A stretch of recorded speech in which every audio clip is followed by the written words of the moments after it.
नमस्कार दोस्तों, स्वागत है आपका आपके अपने चैनल BRV एजुकेशन में। तो दोस्तों, आज हम पढ़ने वाले हैं हमारे केमिस्ट्री में प्रबल अम्ल और दुर्बल अम्ल पढ़ेंगे, ठीक है। और प्रबल क्षार पढ़ेंगे, दुर्बल क्षार पढ़ेंगे। इन सबको आज बहुत बेहतरीन तरीके से देखते हैं इस क्लास में, ठीक है। तो समय का ध्यान रखते हुए अपनी क्लास को स्टार्ट करते हैं। सबसे पहले हम देखेंगे प्रबल अम्ल, ठीक है। जो हमारा स्ट्रॉन्ग एसिड होता है वह क्या होता है, बिल्कुल सरल शब्दों में समझाऊंगी आपको। एक एक पॉइंट मैंने यहाँ पे लिखा है, ठीक है। अगर आपको PDF चाहिए तो प्लीज़ आप कमेंट बॉक्स में बता सकते हैं। अगर PDF चाहिए आपको तो मैं डाल दूँगी, और अन्यथा कोई बात ही नहीं है, ठीक है। तो सबसे पहले देखेंगे प्रबल एसिड। प्रबल एसिड हमारा क्या होता है, तो वह अम्ल होता है जो पानी में घुलने पर पूरी तरह यानी जो 100% आयनित होकर के अधिक मात्रा में हाइड्रोजन आयन, ठीक है, यानी जो H+ आयन होता है उसको उत्पन्न करता है, उसे हम बोल देते हैं प्रबल अम्ल यानी स्ट्रॉन्ग एसिड, ठीक है। इसको साधारण भाषा में समझते हैं एक बार। जो प्रबल अम्ल होता है वह क्या होता है, तो प्रबल अम्ल वह अम्ल होता है जो पूरी तरह से टूट जाता है, ठीक है। जो हमारा फुली डिसोसिएट हो जाता है वह हमारा, और सारे जो हाइड्रोजन आयन होते हैं वह पानी में छोड़ देता है, ठीक है। जो हमारा प्रबल अम्ल होता है वह पूरी तरह से पानी में जो होता है पूरी तरह से पानी में टूट जाता है, और जो हाइड्रोजन आयन पानी में होते हैं, जो हाइड्रोजन आयन उसके होते हैं तो वह पानी में पूरी तरह से छोड़ देता है, ठीक है। तो यह हमारा हो जाता है कौन सा, तो यह हमारा हो जाता है प्रबल अम्ल।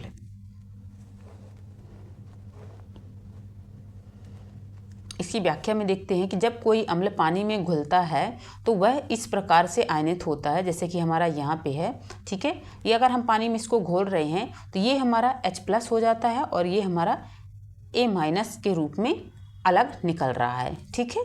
इसके प्रबल अम्ल के उदाहरण देख लेते हैं कौन कौन से हैं। तो प्रबल अम्ल के उदाहरण आपको ध्यान रख लेना है, बहुत इंपॉर्टेंट उदाहरण है प्रबल अम्ल के, ठीक है।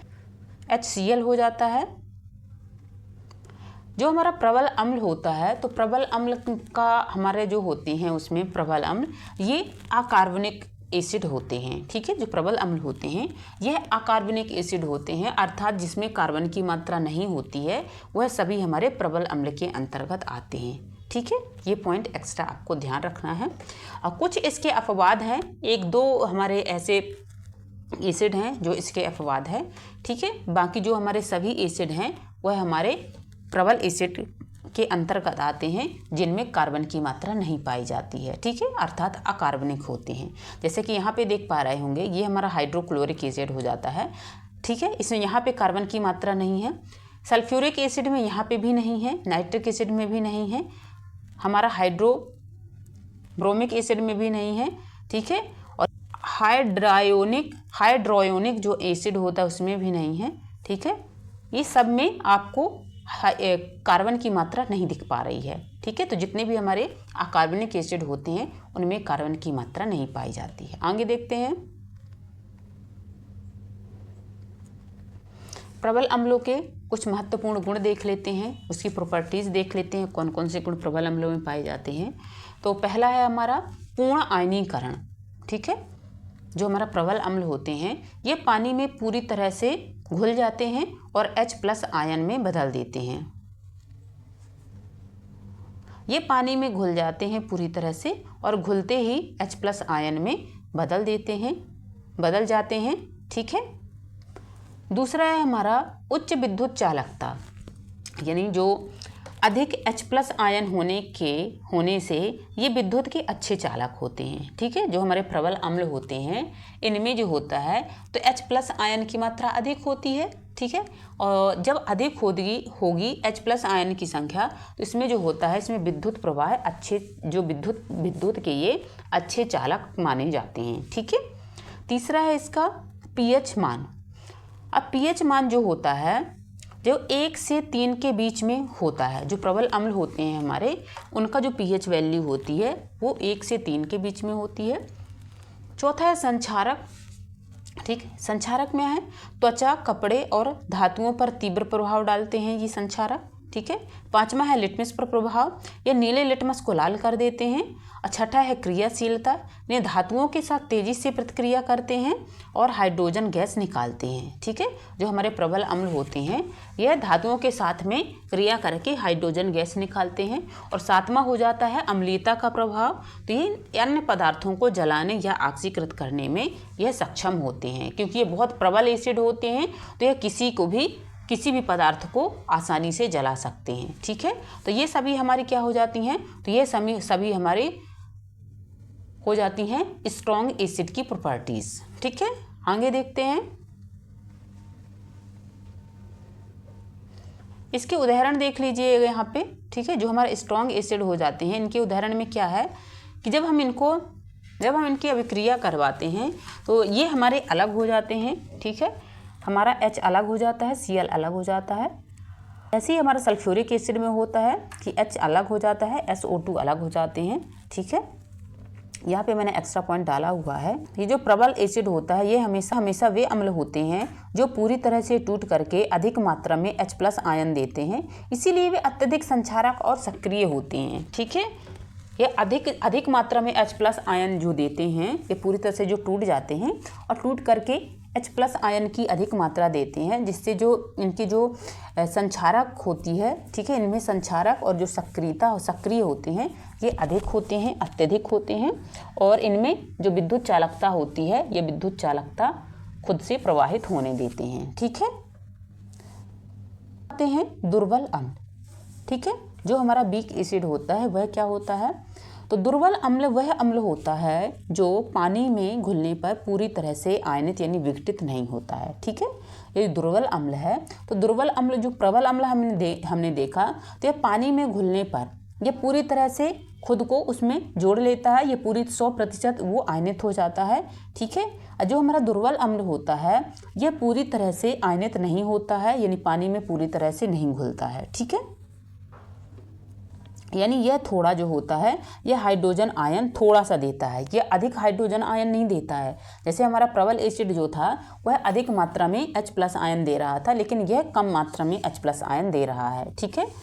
सरल भाषा में समझे तो जो अम्ल होता है जो पानी में पूरी तरह से टूटकर हाइड्रोजन आयन नहीं बनाता उसे हम दुर्बल अम्ल बोल देते हैं, ठीक है। इसके कुछ गुण देख लेते हैं, यानी प्रॉपर्टीज़ देख लेते हैं। ये पानी में आंशिक रूप से आयनित होते हैं, यानी पूरी तरह से नहीं होते हैं। आंशिक रूप से कहें तो थोड़ा सा, ठीक है, आंशिक रूप से आयनित होते हैं। दूसरा, इनका pH जो मान होता है यह 4 से 7 के बीच में होता है, दुर्बल अम्ल जो होते हैं, ठीक है। और 7 के जैसे बाद आता है तो ये हमारा क्षार के अंतर्गत आने लगता है, इसलिए इसकी जो वैल्यू होती है pH वैल्यू दुर्बल अम्ल की तो वो होती है 4 से 7 के बीच में, ठीक है। तीसरा इसका गुण क्या है, तो तीसरा इसका गुण है ये बिजली का कमज़ोर संवाहक है, यानी पुअर कंडक्टर है, ठीक है। खुद में से अपनी बिजली को प्रवाहित होने की अनुमति नहीं देता है, ठीक है। चौथी प्रॉपर्टीज़ है इसकी, ये इनकी जो अम्लीयता होती है वह कम होती है, ठीक है। हम देख ही पा रहे होंगे जिसकी pH वैल्यू है 4 से 7 के बीच में है, ठीक है। तो यह जो दुर्बल अम्ल है इसलिए इनमें जो अम्लीयता की मात्रा होती है वह कम होती है, ठीक है। पांचवा है इसकी प्रॉपर्टीज़, ये मजबूत अम्लों की तुलना में धीरे धीरे क्रिया करते हैं, ठीक है। जो हमारे मजबूत अम्ल होते हैं, जो प्रबल अम्ल होते हैं वह किसी भी चीज़ से तुरंत क्रिया कर लेते हैं, लेकिन जो हमारे वीक एसिड होते हैं यह किसी भी चीज़ से, ठीक है, यह मजबूत अम्लों की तुलना में यह धीरे धीरे क्रिया करते हैं, ठीक है। इसके उदाहरण देख लेते हैं कौन कौन से हैं वीक एसिड के। तो वीक एसिड के हमारे उदाहरण हो जाते हैं एसिटिक एसिड हो जाता है हमारा, कार्बोनिल एसिड हो जाता है, हाइड्रोजन साइनाइड हो जाता है, फास्फोरिक एसिड हो जाता है और सल्फ्यूरस एसिड हो जाता है, ठीक है। तो ये सभी भी आपको ध्यान रख लेना है। इसको याद रखने की एक ट्रिक भी आप यहाँ पर याद रख सकते हैं, ठीक है। तो इसकी ट्रिक हो जाती है हमारी सिरका, कार्बन, फास्फोरस, हाइड्रोजन के संग, ठीक है। इसके माध्यम से ये चारों आप ध्यान रख सकते हैं, सिरका, कार्बन, फास्फोरस, हाइड्रोजन और साइनाइड, ठीक है। तो एक छोटी सी ट्रिक है, अगर आपको अच्छी लगे तो आप इसको याद रख सकते हैं, अन्यथा आप अपने हिसाब से बना सकते हैं, ठीक है। मैंने अपने हिसाब से बनाई, आप अपने हिसाब से बना सकते हैं लंबे समय तक याद रखने के लिए, ठीक है। अब एक बार इनकी तुलना कर देते हैं, ठीक है। इनको एक सारणी के द्वारा समझते हैं, प्रबल अम्ल और जो दुर्बल अम्ल हैं, ठीक है, उनको एक सारणी के माध्यम से समझते हैं तो आपको थोड़ा ज़्यादा बेटर समझ में आएगा। ठीक है, तो इसमें क्या दिया हुआ है, तो सबसे पहले इसके गुण दिए हुए हैं आयनन। अब जो आयनन होता है, आयनन जो मजबूत, ये हमारा मजबूत स्ट्रॉन्ग एसिड हो जाता है यानी प्रबल अम्ल हो जाता है, ये हमारा दुर्बल अम्ल हो जाता है। ठीक है, ये आयनन होते हैं, ये 100% लगभग 100% आयनन करता है और ये केवल थोड़ा आयनन करता है, जैसे कि मैंने अभी आपको बताया था। ठीक है, जो आयनन होता है तो आयनन में जो मजबूत एसिड होता है वो 100% डिजोल्व हो जाता है। ठीक है, और जो हमारा वीक एसिड होता है वह थोड़ा ही इसमें आयनित होता है। ठीक है, दूसरा पॉइंट में क्या है, दूसरा पॉइंट में है H+ आयन की मात्रा। तो इसमें तो बहुत ज़्यादा होती है स्ट्रॉन्ग एसिड में, और जो हमारा वीक एसिड होता है उसमें बहुत कम मात्रा होती है H+ आयन की। ठीक है, इसके उदाहरण तो मैंने अभी आपको बता ही दिया है। ठीक है, वहाँ से भी देख सकते हैं। इसकी pH वैल्यू की बात करें तो 1 से 3 के बीच या 0 से 3 के बीच होती है। ठीक है, और इसकी होती है 4 से 6 के बीच में, ये हम 4 से 7 के बीच में बोल देते हैं। ठीक है, इसकी इलेक्ट्रोलाइट जो होती है यह मजबूत इलेक्ट्रोलाइट होती है हमारे स्ट्रॉन्ग एसिड की, और इसकी दुर्बल इलेक्ट्रोलाइट होती है हमारी वीक एसिड की। ठीक है, यहाँ पे थोड़ी समझते हैं, जब कोई अम्ल पानी में घुलता है और उसका जो पूरा H+ आयन नहीं छोड़ता है, यानी उसका सिर्फ थोड़ा सा हिस्सा ही आयनित होता है, तो वो कहलाता है हमारा दुर्बल अम्ल। ठीक है, दुर्बल अम्ल मैंने पहले ही बता दिया है और अभी भी बता रही हूँ। ठीक है, जो पूरी तरह से आयन H+ आयन नहीं छोड़ता है, अगर थोड़ा मोड़ा उसका आयनित होता है तो उसको हम दुर्बल अम्ल बोल देते हैं। ठीक है, तो उम्मीद है कि आपको प्रबल अम्ल और दुर्बल अम्ल बहुत अच्छे से समझ में आए होंगे। और अगर वीडियो अच्छा लगा है, ठीक है, हेल्पफुल लगा है, तो प्लीज़ वीडियो को लाइक कर दीजिएगा, चैनल को सब्सक्राइब कर लीजिएगा, और अपनी क्लास को करेंगे यहीं पे समाप्त, और अगले क्लास में देखेंगे प्रबल क्षार और दुर्बल क्षार। ठीक है, क्षारों को समझेंगे हम, दोनों क्षार को। ठीक है, तो आज के लिए अपनी क्लास को यहीं पे समाप्त करेंगे। यहाँ तक बने रहने के लिए आप सभी का बहुत बहुत धन्यवाद।